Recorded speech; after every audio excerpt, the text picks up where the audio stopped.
Hi all, it's the Awkward GM Corbin here, and today I'm going to be covering a Trinity Continuum Aeon.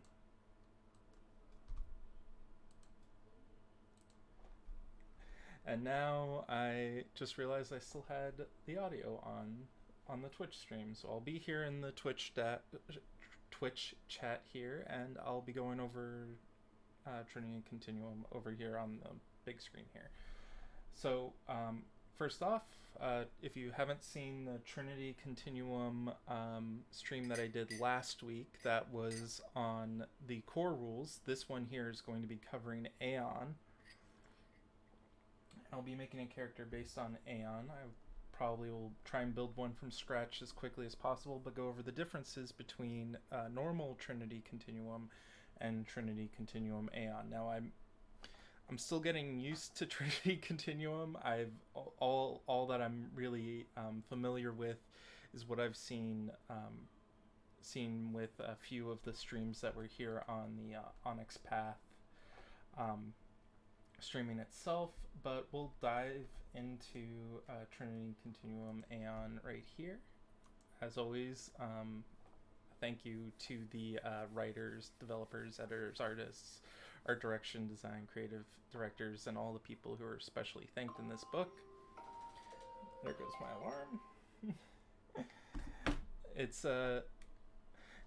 This book does say that it requires the use of the Trinity Continuum core rules right here at the beginning. If I find that isn't the case in this stream, I'll let you guys know, but for the most part I believe that's correct. A lot of this book, I believe, is lore. Look at this. Just look at the index here. So we go over the introduction. This is all the stuff that sort of inspired the book, essentially, and what themes that the book goes through. But then we have all this history and lore that goes through, like, the Nova Age, the post-Exodus world. I'm still very unfamiliar with how Trinity Continuum's lore is handled. The most I know is from in the previous book. They have talents, the talented or the talents, who are the essentially the people who know how to manipulate this field called flux, which is basically taking aspects of alternate parallel universes. And I think I'm a little bit quiet right now. I'm gonna try and up that a bit. Test without blowing you guys' ears off. But essentially, so what these talents, the talented were the people who could use the flux to create these, to manipulate reality to be beneficial to them. So it looked like they had this extraordinary luck that they were able to do these feats. Essentially, it was kind of like having superpowers, but not as dramatic. Now, when you get into Trinity Continuum Aeon, that is when people start having these crazy abilities come up. It starts to be sort of like a superhero-esque setting. If I go here, we've got the Nova Age, the post-Exodus world, the return of the Aberrants and rise of Scions, and the Age of Scions. I'm not going to go through all the lore. I'm not as adept at it as I am with the mechanics, but if we look at the book here, like just we go from page 24 all the way to chapter 1, chapter 2, chapter 3. So it's like 24 to 117 is just all lore, it seems like. And then we get into character creation. It was at 120, and then we get all the way down here, and this is where a bunch of the new rules get added in. Okay. So let's just scroll through here just a little bit. I'll jump around, essentially. But let's start with the introduction section. Kind of really cool artwork in here. Love it. Hope, sacrifice, unity. Like all games set in the Trinity Continuum, the themes of hope, sacrifice, and unity are important to the game.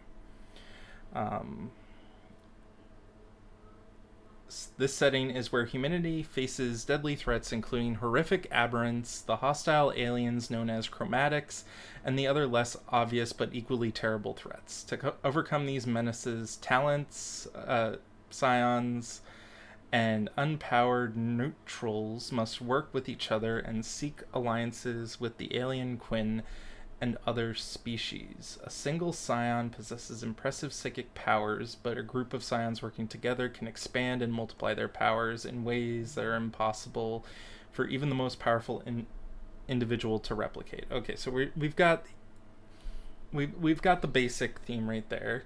You can tell a wealth of different stories. It allows for a multitude of different heroes. It is a setting where characters fight to defend their world from external threats while also working to make it even better. You can play variant explorers on jump ships, heavily armored infantry using psychic powers. So this is definitely much more of a sci-fi setting as far as this as far as what I'm seeing here. Makes me wonder what the Dorktales crew were running. Dorktales Trinity Continuum, because I thought they were running Aeon, but they might have been running Aberrant. Trinity Continuum. Well, you're not gonna. All my Google fooing is not gonna find out what the Dorktales were running. Okay, they were running Aberrant as the superhero one, so this one might be a bit more sci-fi than I was expecting. Hey, it happens. So we get down here, optimism, confidence is setting, blah blah blah. How to use the book. Important stuff about the book. First 3 chapters are essentially lore. The first chapter is a rough timeline extending from the present day to 2123. That's cool. I need to look at Aberrant, see when that hit in the timeline, but so chapter 2 explains the current status of the various nations of this era, as well as information of the new nation of Oceania and the huge lunar metropolis of Olympus. That's a very Greek, if I remember my mythology correctly. So we get down to character creation at chapter 4. We have the explanation of all the organizations at chapter 5 here. The new rules at chapter 6. The Scion rules at chapter 7. Technology and equipment, story guiding, opponents and such. I'm going to try and focus mainly on the chapters 4, 5, 6, and maybe 7, depending on how much time I have, and also on how I fumble over all these rules, because I'm relatively new to this system, so it's going to get crazy. Yep. I'm just realizing that I'm kind of out of the camera here. Fix that. Please let me know if everything is to your liking. This is one of the few times I've streamed in a while, so before I was doing these pre-recorded so that I could get everything set up correctly, but now it's sort of like flying by the seat of my pants. Oh man, some of these. So the inspirational media here, if you're seeing this, we've got here the Babylon 5, which I used to love watching that one when I was a kid. We got here Dead Zone. This is so the psychic ability as inspiration. The Tomorrow People, which was, I thought that was back in the 90s. Oh, but there seems to be a new version that came out in 2013. So some of these books I've not really heard of. I'm not much of a, even though I'm a sci-fi person, I'm mainly a cyberpunk type sci-fi person, but all these seem pretty interesting. I might have to check out some of these books later on. Oh, and of course, you gotta get Mass Effect 1, 2, and 3 here as something that this is very inspired from. Now this glossary here is a lot. That is 22, 23. That is almost 4 pages of terms to know. So, an aberrant was once human creatures with unstable quantum powers left the solar system in 2067 and returned to the solar system as hideous inhuman monsters in 2105. Okay, so these are. I feel like I skipped. So definitely I skipped some lore here. I feel like I got spoiled slightly, but that's okay. It happens to the best of us in this. So essentially, the Novas, who were the superheroes of Aberrant, um, who were like throwing around fireballs, using super speed and all whatnot, they left the solar system. And when they came back as sort of this sort of mutated space-faring race of creatures. So if I go down here to Nova, are Novas no longer existing now? Powerful humans that appeared in 2018. They were inherently regarded as heroes and saviors who turned on humanity, leading to the Aberrant Wars. Since then, they have been called Aberrants. Oh.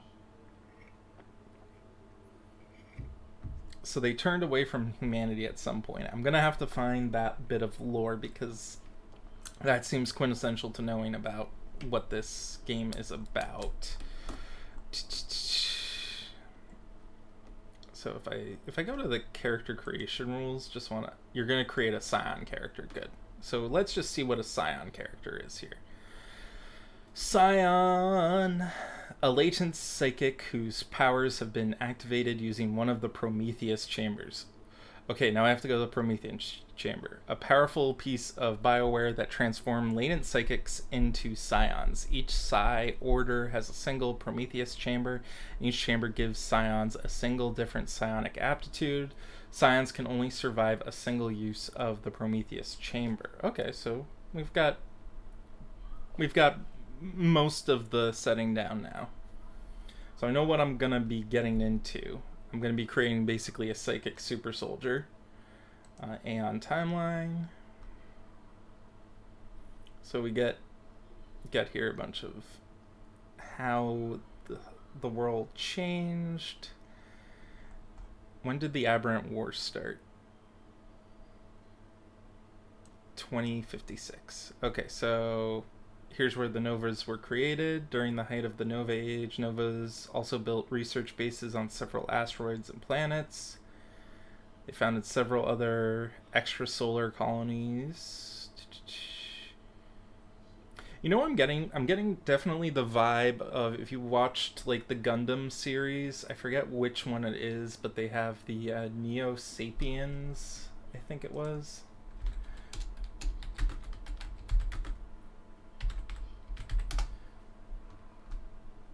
Yeah, neo-humans, the Homo Novus, also known as Neo Sapiens were Exo Squad. Okay, yeah, it's definitely a trope that has been used a lot in a lot of different fiction. So it's interesting to see that get represented here. I definitely would like to see if this setting could be used for a mech game. That would be awesome. But it looks definitely more kind of that Mass Effect vibe they were going for, so I doubt there's a mech version of the game, as it were. So we get here, Japan closes the borders. One uses internally. Nippon. I'm trying to find when the Aberrant War starts.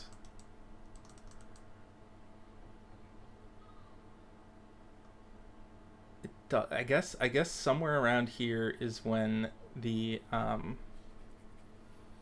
in the first half of the 21st century, the world was transformed and then almost destroyed when a few humans became powerful super beings who were first called Novas and then Aberrants. The Chinese government forced the Aberrants off Earth with the threat of nuclear destruction, and over the next 40 years, humanity rebuilt and took their first independent steps to the stars. Then the aberrants returned, more monstrous than before, but a new type of artificially enhanced human known as scions arose to protect humanity. The scions gave humanity easy access to new worlds and other star systems.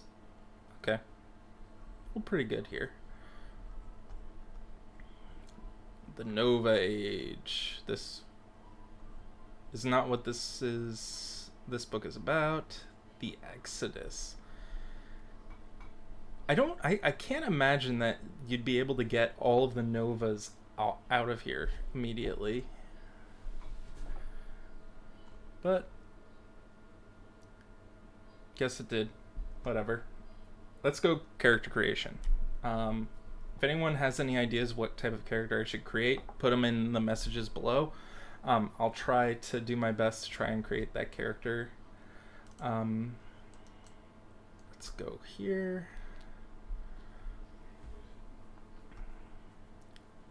So you pick your character name.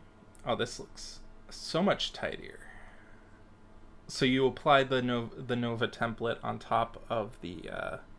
sorry, not the Nova template. That would be the other one. You apply the Scion template on top of your Trinity Continuum character. And luckily for me, I created a Trinity Continuum character before. So I just need to go find where I saved that character sheet. And if I didn't save that character sheet, I am going to be mighty screwed. Probably am. Okay, I didn't save the character sheet, so gotta make a new one.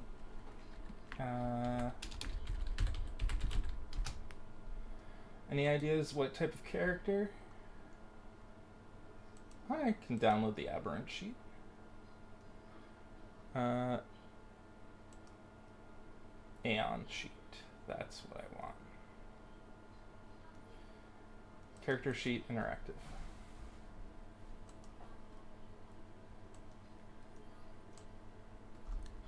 Okay. You guys should be seeing my character sheet now. Let's not have a name yet. Corbin. Let's just go with... I always like a telekinetic fighter, so... If you didn't know, one of my favorite characters I ever run is a psionic Thrycreen type character from D&D. And if I can do a Mantis telekinetic fighter, I will try and do that with this. I'm not sure if that's even possible. I'll try. I'll try and lean into it as much as I can. That being said, we've got to quickly make that character. Does seem like we need the core book open in order to do all the character creation stuff. So quickly, core rules.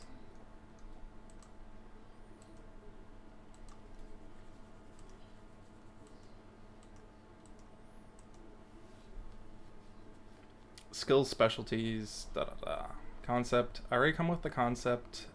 Origin path, role, society. Those will have to be based on the ones from Trinity Continuum Aeon. However, I could probably do my skills pretty quickly if I remember correctly. Oh, skills have to be part of the order. So, back here, new paths.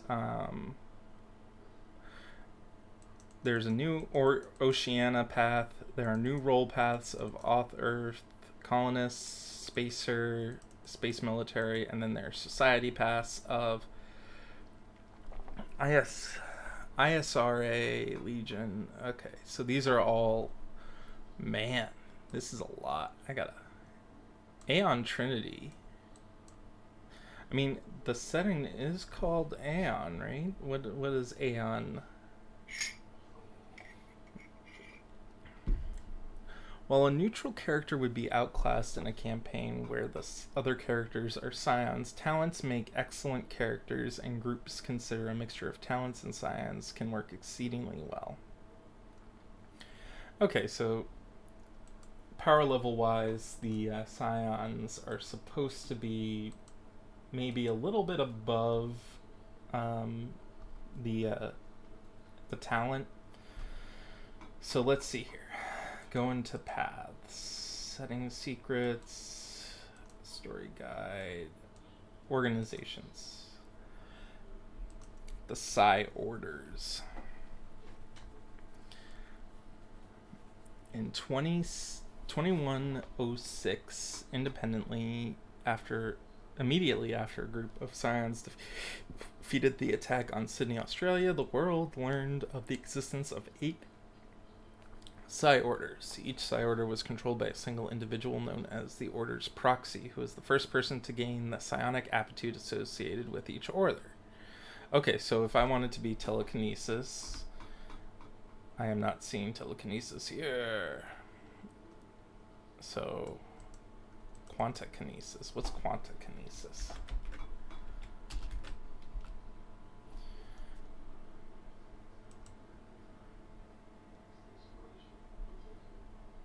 Quantakinesis deals with the relationship.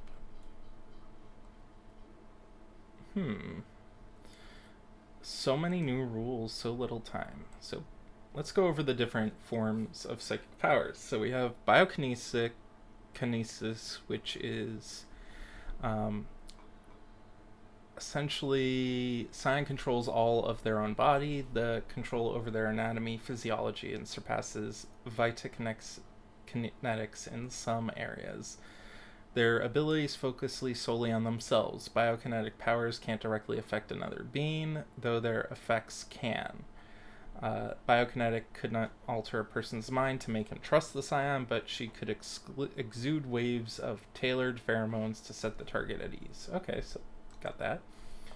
Clairsentience opens your mind to layers of reality. Everything has led to the moment now. They can cast their minds throughout the universe to see the present. They can peel back time and study how past events occurred. Okay, this is pretty cool stuff. Electrokinesis. Electromagnetic spectrum, computers, vehicles, even living flesh all work because of the flow of energy. All these things can be manipulated using electrokinesis.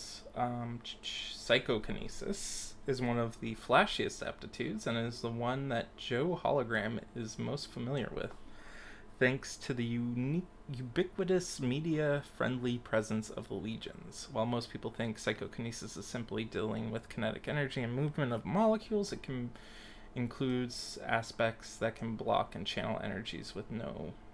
Okay, so you can push objects around. Is this kinesis?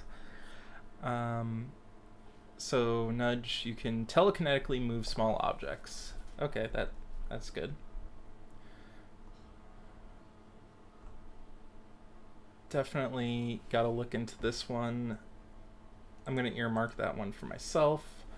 Quantakinesis is the relationship between energy and matter, between the physical universe and the subatomic interactions with both. Interact with quantum powers of aberrants, a potent weapon against these monsters. Despite the destructive potential within quantakinesis modes, most quantakinetics were scientifically minded and more interested in unlocking secrets of the universe than facing down rampaging aberrants. This one seems pretty crazy. This one seems like it might be very potent, especially if you're going up against aberrants. So telepathy, outward signs to give away its use. The existence of telepathy is a rise of paranoia and mistrust of Psions. Telepathy has become subject to legal controls and restrictions, more restrictions than other aptitudes because of this. Unless otherwise stated, telekinetic powers that Psions can target using connections can only be can target individuals within Psi astronomical units of the telepath. So this seems very very bad to have that one. Teleportation. Short distance between 2 points is a straight line, but teleporters know that at the subatomic quantum level all space is one. Okay, so you can move objects around. Spatial awareness. Okay, it's a very rare ability. Currently, intergalactic teleportation has proven impossible, but there are no other range limitations for interstellar teleportation. Man, you could just teleport within, like, the same galaxy, and it will take 8 hours. That is insane. 8 psi hours. Oh, 8 minus your psi hours. Okay. Man, that's pretty fun. Vitakinesis. Vitakinesis heals, but it's oversimplified. It can do... Its domain is living function, repairing, extending, or damaging the biological aspects. Healing, vitakinesis. Okay.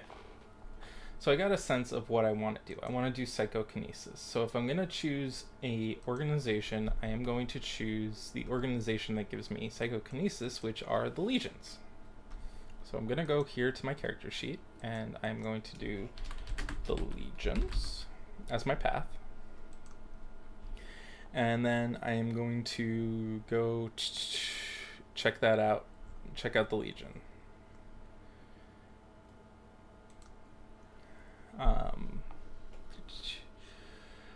The UN, their continued acclaim is a testament not only to their military prowess, but to their adept handling of public opinion and UN policy. So they're very Legion's triumphant mural. So they seem to be very military. They're part of the UN Military Command. They boast nearly 30,000 scions. Almost twice the number of the next largest order. Okay, so they're probably the most numerous. Okay, that's not bad. Their primary and secondary weapons, he doesn't own them. The legions just let him play with them. When this isn't enough, what else can we get? Okay. Their society. Okay. The character is affiliated with the legions, the psychokinetic order. The psychokinetic order. Supporter, ally of the organization. If she is a scion in the order, she has undergone a rigorous selection process, and during her service lives according to the Legion's rules and regulations. Okay, so already my skills are aim, athletics, close combat, and command. So I think I'm gonna take close combat, and I'll take command, and I'll take athletics at 1 dot. So that's the first part. So close combat 2, and 1 dot of athletics. Oh, in the wrong book.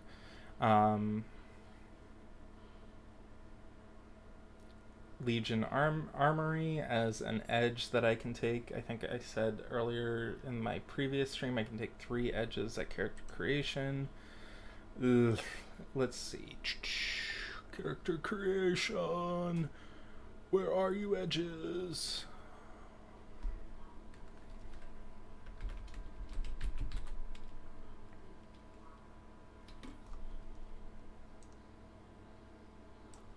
Apologies.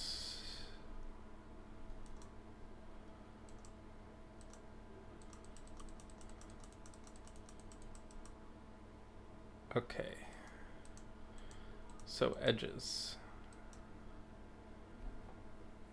You gain 4 points of edges, which can come across. Okay. So I get an edge for Legion Armory.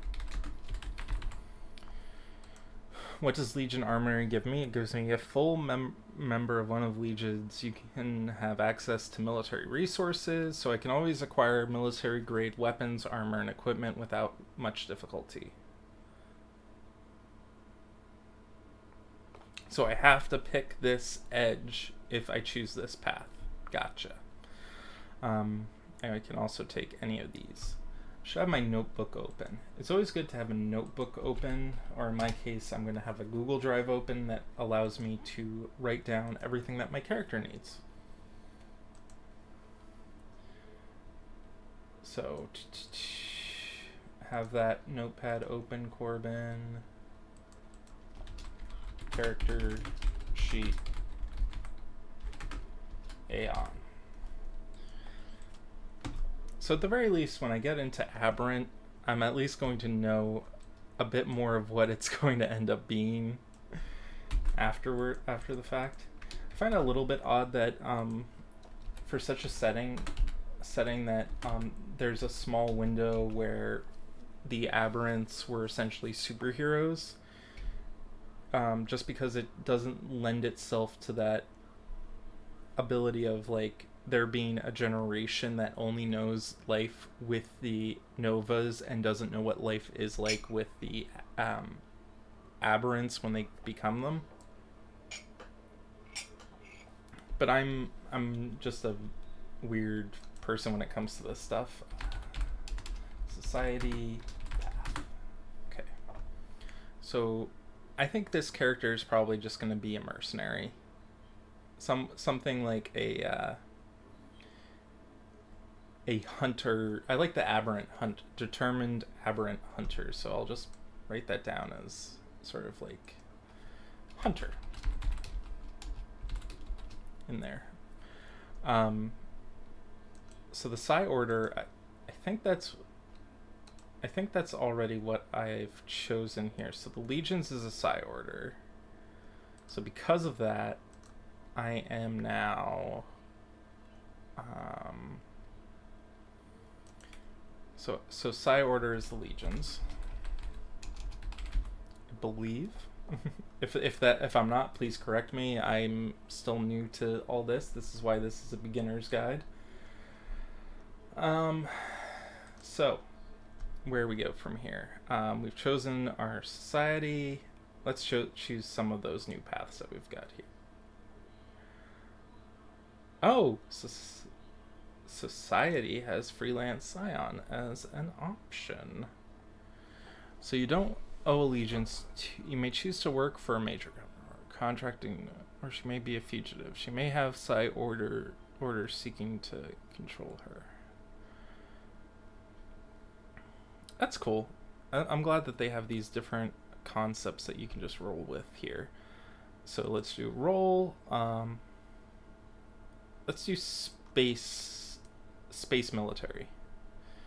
So space military, my character is a part of a small elite.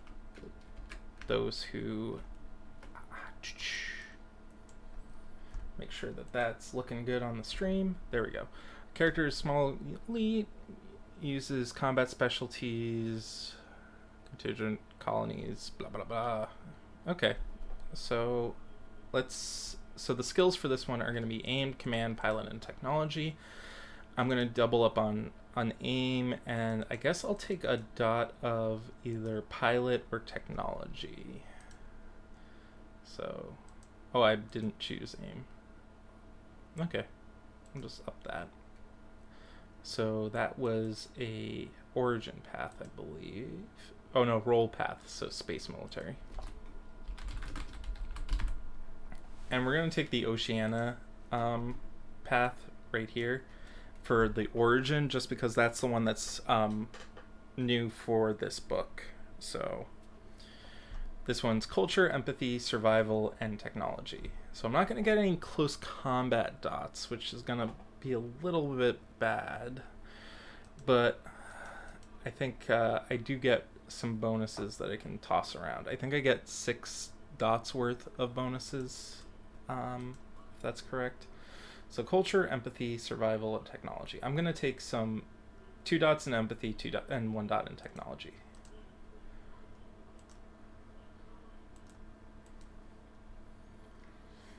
Thank you again for watching this stream.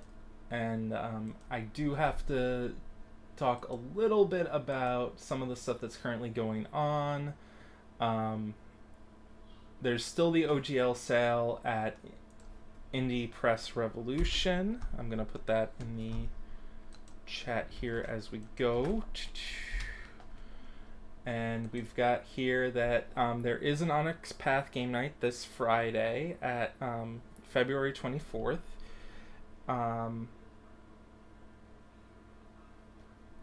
It's going. I believe it's through Start Playing and through the Discord link. There's a link here for it on the Start Playing account. I'm just gonna toss it up here.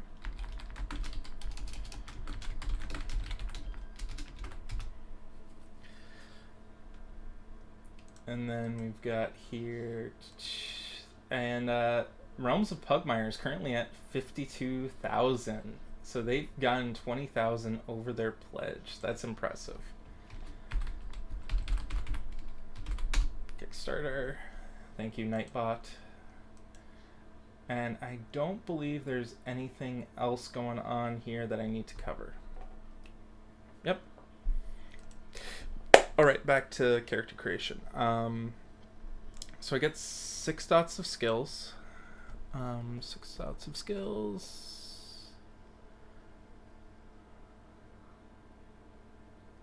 6 additional dots, yeah. Okay. So definitely taking up my close combat up to 5. So I've used 3. I still have 3 left. I really want to have a bit of persuasion in there, and then I have 1 dot left. I guess athletics. I'll just up that. So I'm really focused in on the close combat, but everything else is sort of separate. And I believe I get a couple of skill tricks because of that, because I have 3 dots in skill and I get 2 more on top of that. So if there are any skill tricks on here, I would grab them, but I'm not going to do that right now. I'm going to focus on mainly the aspects that this game currently has. I don't see any additional skill tricks in the character creation rules, but if there are any and I find them while going through this, I'll let you guys know. We do have to get the edges. We start with 4. I've already chosen 1. Do I need to take special training variable gravity?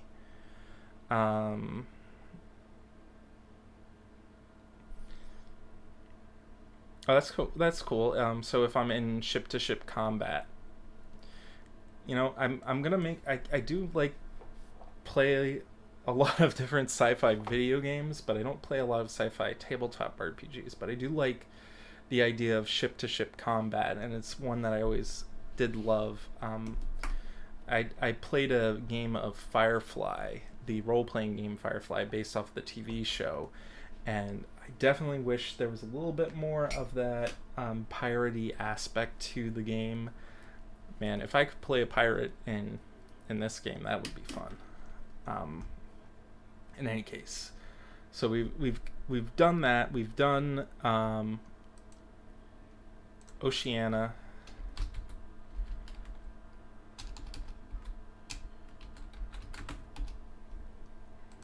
I might have to copy Oceania. Yeah. Just copy that. I'm always bad at spelling vocab words. So we did that. So Oceania, you grew up in a floating or undersea city that is now a citizen of Earth's newest and most unusual nation, Oceania. You are likely to have been born or become a Fib or Aqua and grew up in a high-tech city surrounded by an environment deadly to unmodified humans. Okay, that's cool. So my person has like gills or something like that. Amphibious or aquatic conversion. I'm surprised that's not a requirement, is to either have these two things, 2 edges selected. So we've done that. Let's see what it suggests here for psychic order. During character creation, it is important to choose the psychic order that a character belongs to. Each psychic order favors a particular attribute. So we already did that. We did legions for psychokinesis.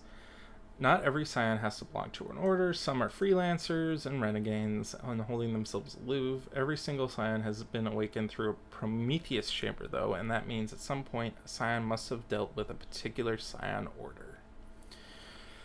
So we did that. We did the new paths, the template.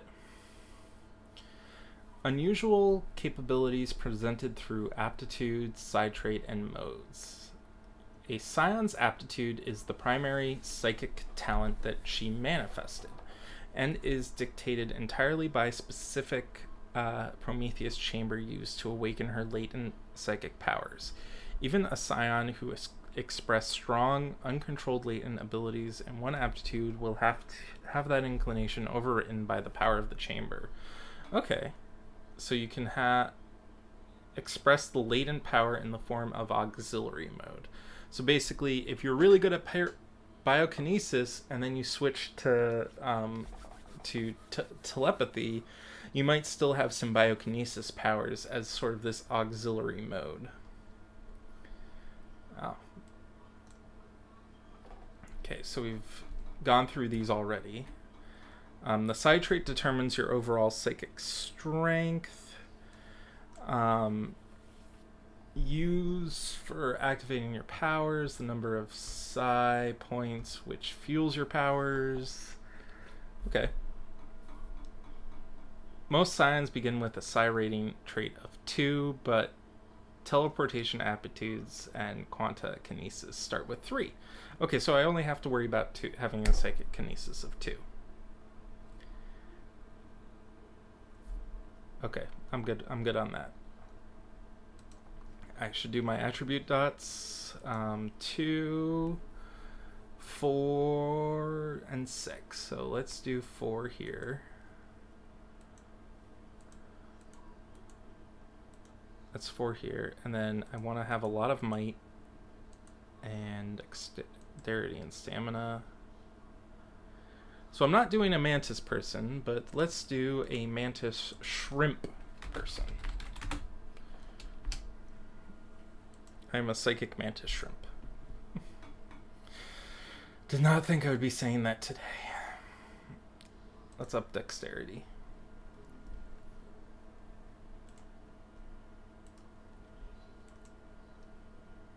You all can say hi to the psychic mantis shrimp fighter. I don't know why I did this, but apparently that's just how I'm rolling today. Okay, so we did that. We start with a psi trait of 2. Psi trait, 2.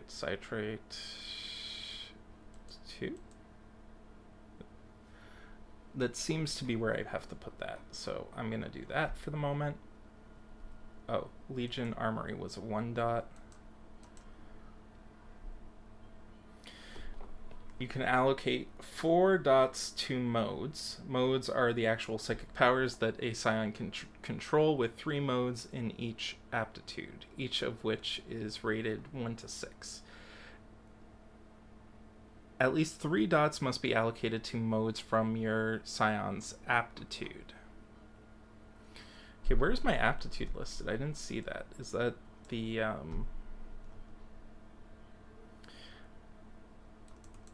Scion can only possess 1 aptitude. You may have limited other aptitudes, but aptitude dictates where her psychic powers are the strongest. Oh, going into a Promethean chamber for a second time will kill you. Okay, good to know. I will stay away from them.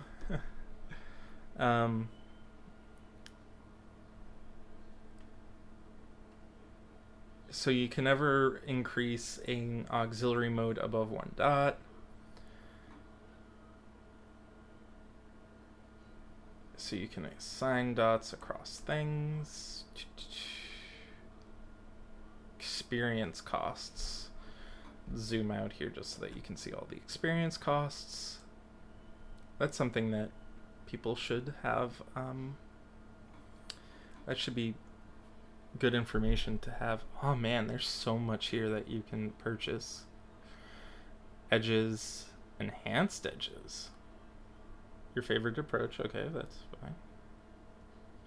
Side traits, modes. Man, so much XP for this stuff. What's the most expensive thing you can get? Your side trait above 6 or 7. Okay.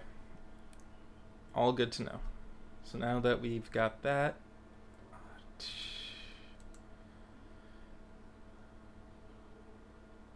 new edges, or do we go to Onyx? You can have a nice little shield up. You know, as you do, you put up your psionic shield and you protect yourself while your teleportation friend creates the teleportation circle that you jump through. It happens. Oh, and the other guy here uses his electrokinesis to blow up a drone. I like the theme here because it's very much it's sci-fi theme, but you can see here that the character here is still using bullets.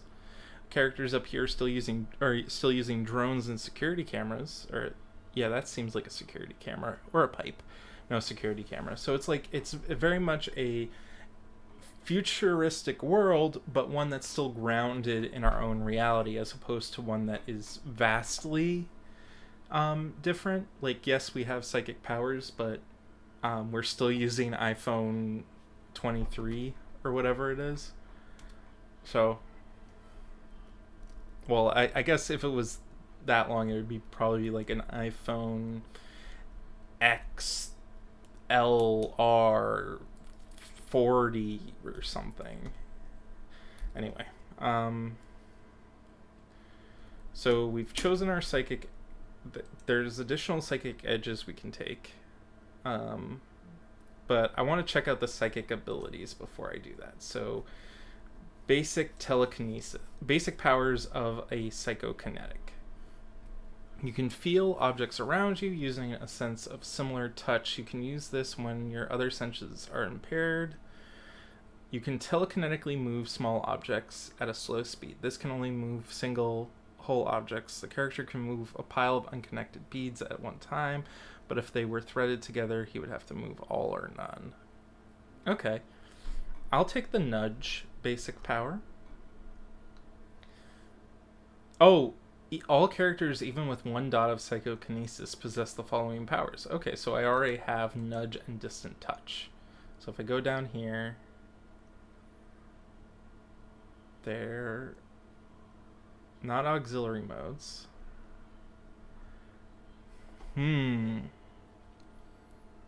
Maybe it's in aptitudes.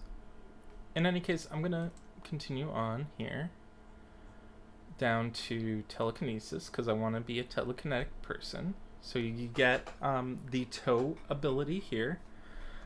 Success lets the telekinetic move objects up to his size parameter within his range. Every 2 successes allows the scion to increase the object's size by a max of +1. The character can also make crude manipulations with this power, but automatically fails any roll requiring a finessed approach. So I can move objects with might, probably, I'm guessing here. Remote hands, velocity. So remote hands seems to be more of the delicate nature as opposed to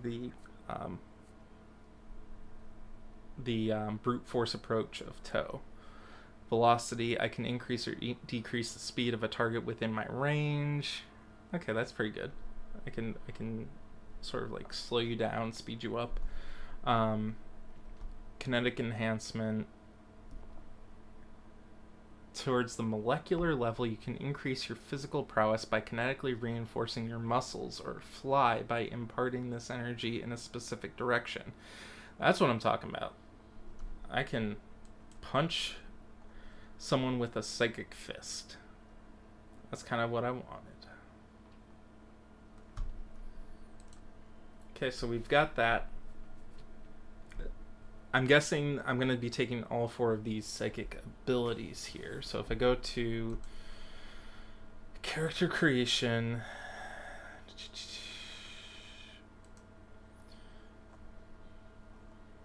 those are new edges. Scion XP. Modes available to scions are telekinesis, thermokinesis, and perikinesis. So my mode is going to be telekinesis. So if I go to my character sheet, I'm going to see here my auxiliary mode is going to be telekinesis.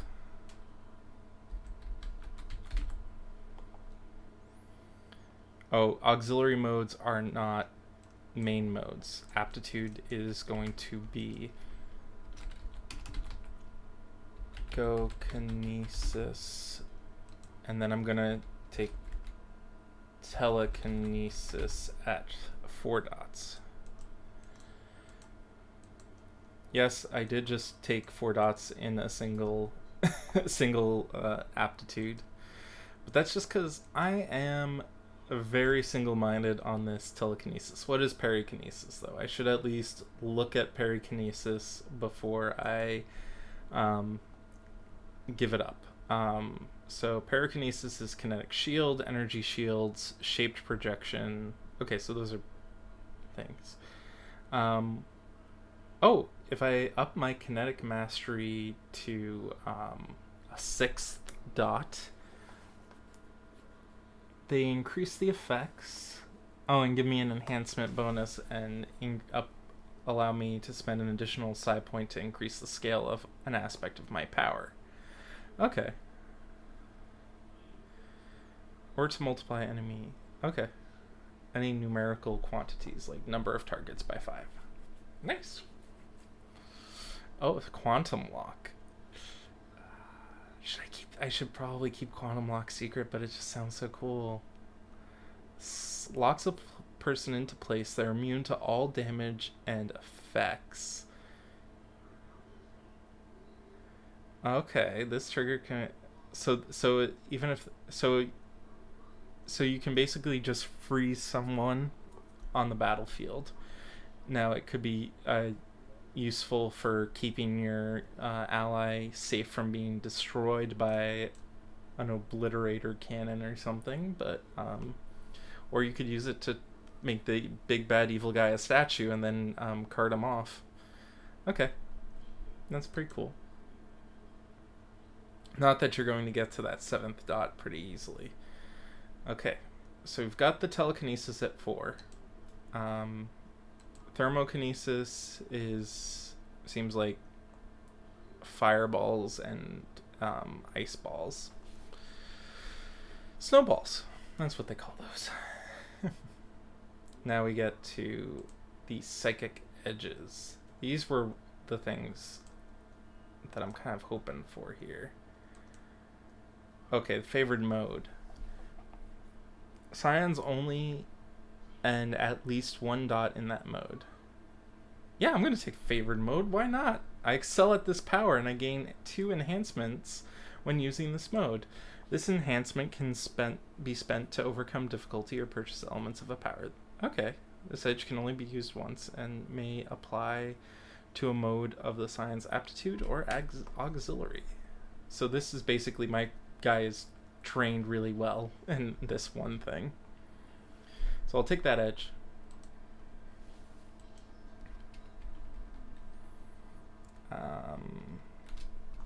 Man, why am I blanking now?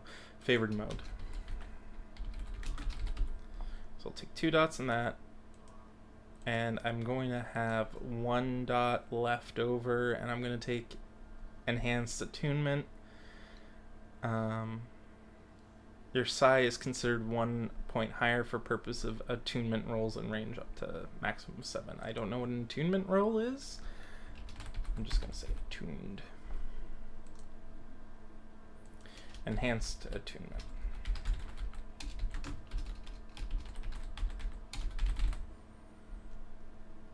There we go. So now we look at what the attunement means. I want to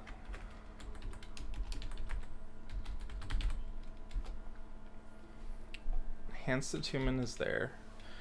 Attunement. It's in psionics. Excuse me. Connections, sensory connections.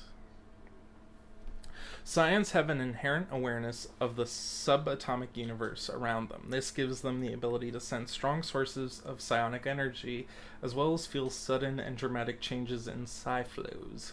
This attunement allows the Scion to feel these changes at greater distances as her psi rating increases as per the table on 203. Okay, so where's 203? So here it says at psi rating 1 you're a normal human. At 2 you have recently triggered psionic abilities, so your target number is going to be 8, but your psi points is going to be 5. So this is going to be the normal range for here. But a medium range is what my character is going to have because they have enhanced attunement. Which means once they get to the 4th range here, they are hitting at 10 kilometers away. That is pretty badass.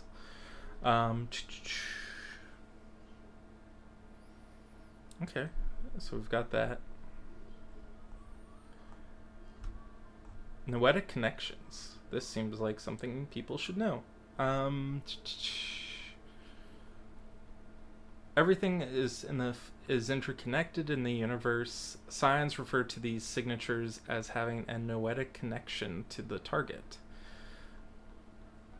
So the table below shows noetic connections and influences the difficulty of applicable psi activation rules. So if you're trying to activate a psionic ability against someone who is connected to you, so there's someone who is telepathically connected to you through a telepathic network.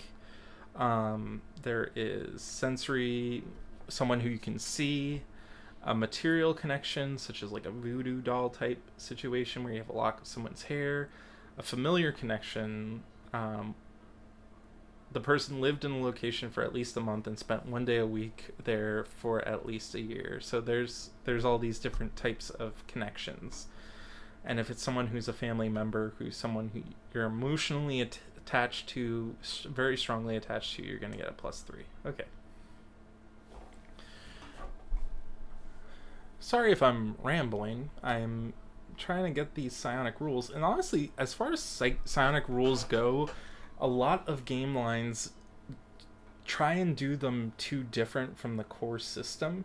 This, honestly, to me, just feels like this is some sort of additional, like, trait or ability that you have. It doesn't feel like it's an entire new game that you're trying to figure out how to play.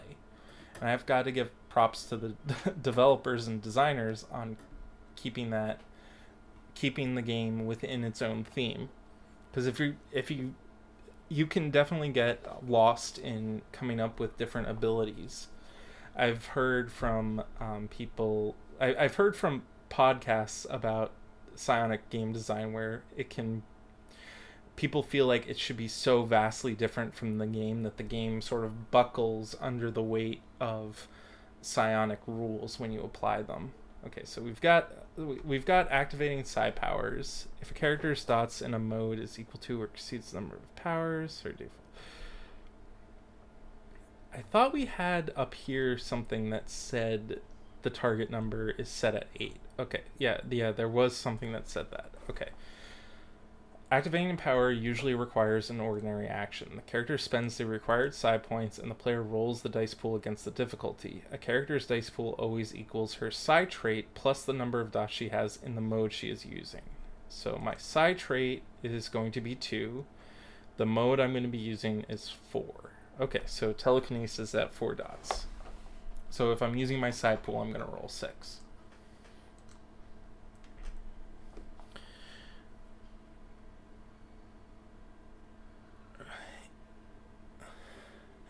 If your character's dot in the mode is equal to or exceeds the number of dots of the power, her default difficulty to activate the power is 1. Some powers have additional considerations that may affect difficulty. Okay, so you just need to beat it by 1. If you try and use a power beyond the mode, You add the difference of dots between her mode and the dots of the attempted power. Okay, so I can technically use the 5-dot telekinesis power, but I increase the amount of difficulty it takes to cast the power. So it goes from I need to have at least 1 success to I need to have at least 2 successes, I believe. Correct me if I'm wrong. Additional trait effects.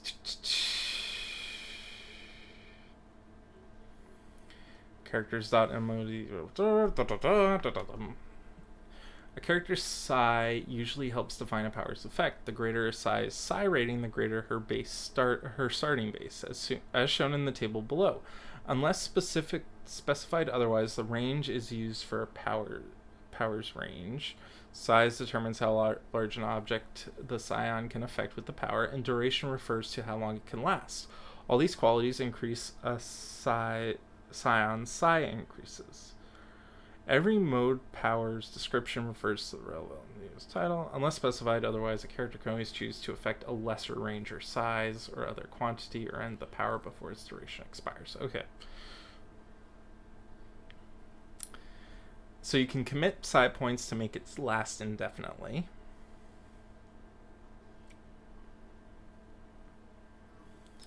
You cannot regain committed psi points while maintaining the power, but neither do they count as reactivating the power for purposes of regaining psi points. Okay.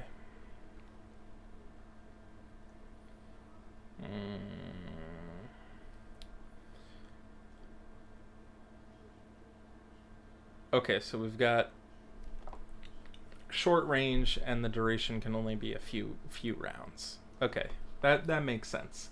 And then once you get longer, once you get higher up in the echelons, you can have a longer range, and it lasts for more days. Okay.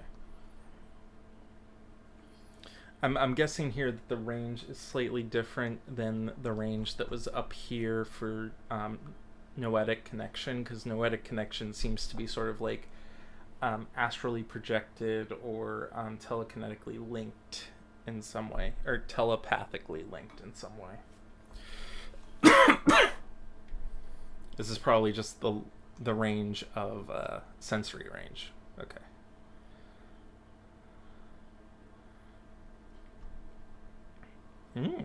You can combine psionic aptitudes. I am not gonna know that. I'm not gonna use that because honestly, I only took one. I only took psychokinesis, so I can add my enhancements to powers used on an object or device. But I think that's if I were doing another thing at the same time, using another psionic mode. Although aptitudes divide into thematic modes, scions should not study them in isolation.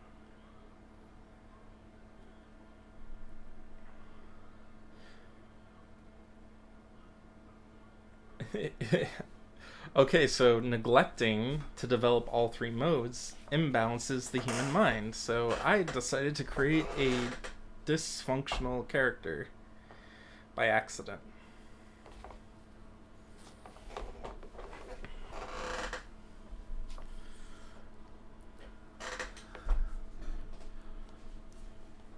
I don't see the mechanics here for what a dysfunctional mode.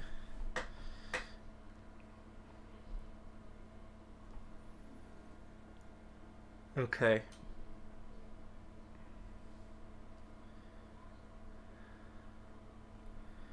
A character suffers dysfunction if any one mode is more than 2 greater than her next highest mode. A character with 3 dots in only one mode would be dysfunctional, as would a character who has 1 dot in 2 of her modes, or 4 dots in a third. Okay, dots in auxiliary modes don't count. So my character would start with this dysfunctional, psionic dysfunctional persistency. Your character has invested too much of herself into a single psionic mode, causing her to act erratically. So being obsessed with your mode,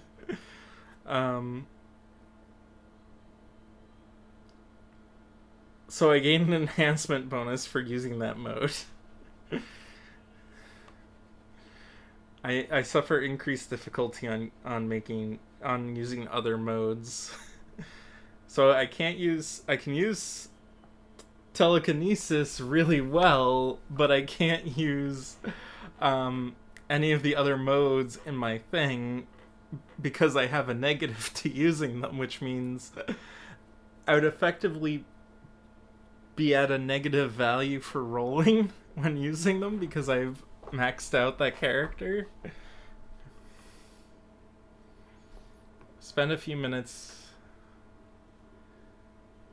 Okay, so I should not have a noetic connection with another scion, because if I have another connection with another scion, I'm gonna give them this dysfunction. Okay,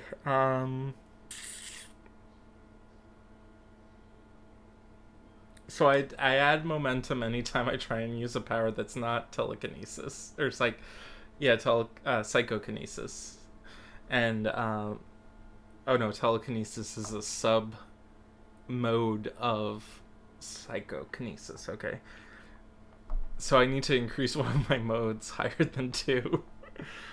So I need to increase one to the 3 dot range so that I'm not going crazy. Okay. Well, that was fun.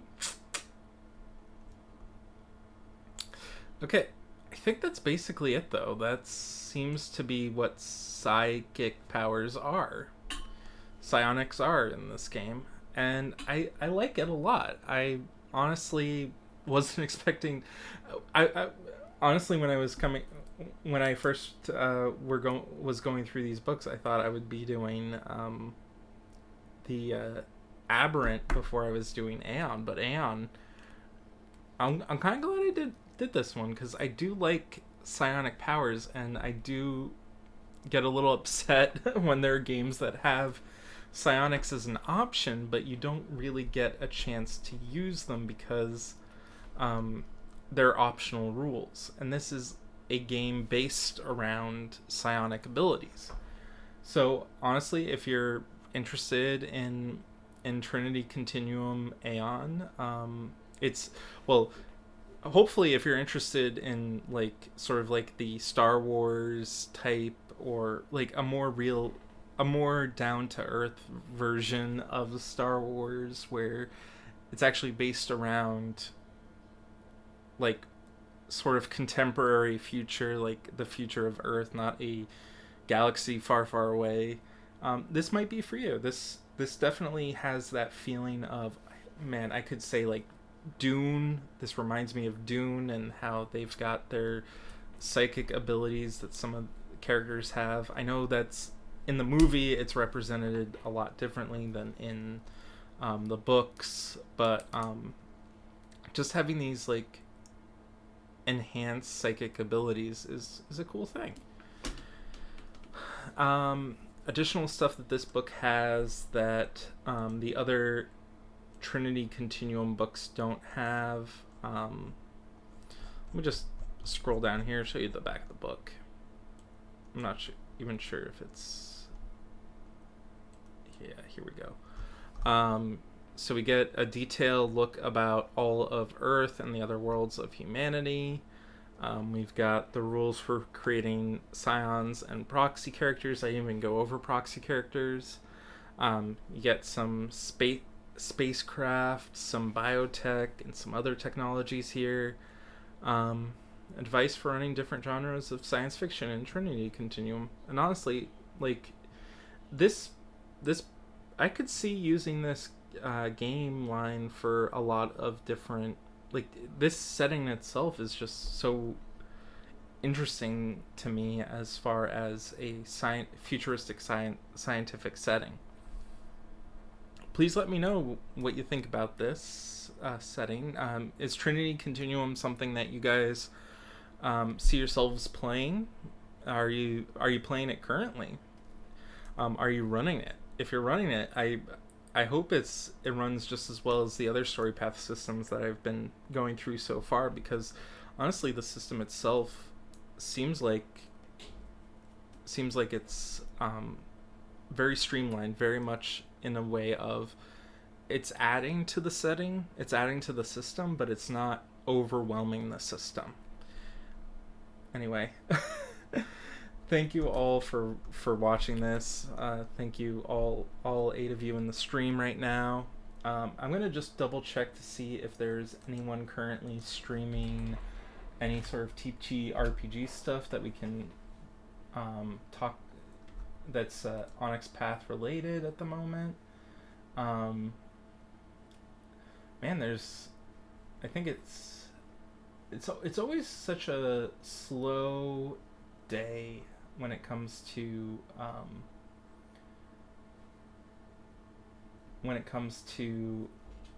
Mondays. So I don't see anyone that's currently running anything. Ooh, what's this one here?